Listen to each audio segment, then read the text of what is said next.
लानतल्लाहु अलल काज़िबीन, झूठे पे रब की लानत। लॉ मिनिस्टर को भी देना चाह रहा हूं। उन्होंने असद कैसर का, उमर अयूब का, गौर साहब का, सबका नाम लेकर कहा है कि ये 2 नंबर लोग हैं। ये सारा ड्रामा हो रहा है। ये 4-5 बंदे जो बैठे हुए हैं, पूरी की पूरी लीडरशिप जो है कॉम्प्रोमाइज्ड है। मिनिस्टर फॉर डिफेंस साहब सुने, अल्लाह का नाम ले, ये मुल्क आपको माफ नहीं करेगी। चेयर के मुखातिब पाकिस्तान हारी हुई सीट, रियाना डार मेरी माँ की खैरत को सलाम है। अगर आप में जरा हया होती आप यहाँ ना होते।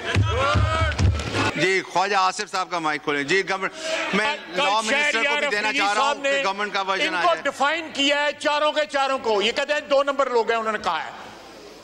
ये सारे उनके मुताबिक जो है ये कॉम्प्रोमाइज्ड हैं।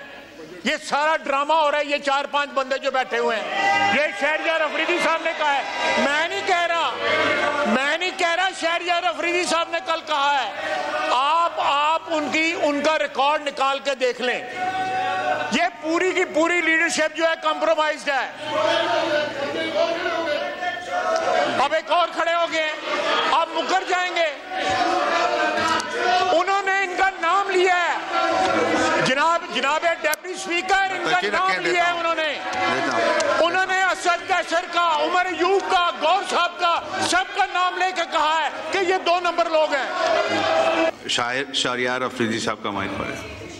थैंक यू डिप्टी स्पीकर साहब। बिस्मिल्लाहिर्रहमानिर्रहीम, रब्बि इश्रह ली सदरी वयस्सिर ली अमरी वहलुल मिन लिसानी यफ़क़हू क़ौली। डिप्टी स्पीकर साहब, मिनिस्टर फॉर डिफेंस ने अभी एक बहुत बड़ा बहतान लगाया है। लानतल्लाहु अलल काज़िबीन, झूठे पे रब की लानत।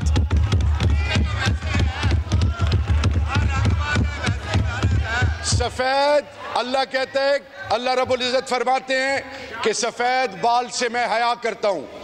72-74 साल की उम्र में ये जिस तरह की बातें कर रही हैं, मेरा चेयरमैन है, ये मेरा अपोजिशन लीडर है, ये मेरी इज्जत है, मेरे घर के मामले मैं जानूं। मैं एक चीज आपको डिप्टी स्पीकर साहब इनके थ्रू बताना चाह रहा हूं। अगर किसी की खाम ख्याली है कि पीटीआई को किसी तरीके से आप डैमेज कर सकते हैं, आप इतने डैमेज हो चुके हैं कि आपकी क्रेडिबिलिटी 0 है। You stand nowhere, you are no match to PTI, and last you are no match to PTI. और मिनिस्टर फॉर डिफेंस साहब सुने, अल्लाह का नाम ले, अल्लाह का नाम ले, ये मुल्क आपको माफ नहीं करेगी। चेयर के मुखातिब पाकिस्तान हारी हुई सीट, रियाना डार मेरी माँ, रियाना डार मेरी माँ की खैरत को सलाम है। अगर आप में जरा हया होती आप यहाँ ना होते।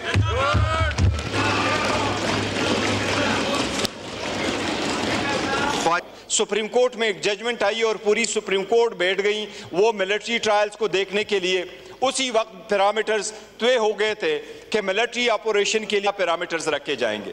सबसे पहले हमारा पॉइंट ऑफ ऑर्डर ये था, जनाब स्पीकर, कि इतना बड़ा फैसला करने जा रही है वफाकी हुकूमत, पहले से कि आप फैसला कर लें, आप इस ईमान को, उस इशू को ले आए। 2 मरतबा पहले अस्करी क़ियादत सेनेट आ चुकी है, सेनेट में होल सेनेट को ब्रीफ कर चुकी है। इस ईमान में भी अस्करी क़ियादत आ चुकी है। इस ईमान में उन्होंने भी इन कैमरा ब्रीफिंग दी है। ये ईमान जैसा भी है, जिसे भी लोग बैठे हों, स्ट्रेंजर ही सही, बट ईमान है। कोई भी एपेक्स कमेटी चाहे जितनी भी बड़ी हो, वो इस ईमान को सुपरसीड नहीं कर सकती। ये सुप्रीम है। हम चाहते हैं बावजूद स्ट्रांग रिजर्वेशंस के कि स्ट्रेंजर्स बैठे हैं, इन रिजर्वेशंस के बावजूद हम चाहते हैं कि ईमान की बालादस्ती कायम हो और जो फैसला हो वो ईमान के कंसेंसस और मशवरे के साथ हो।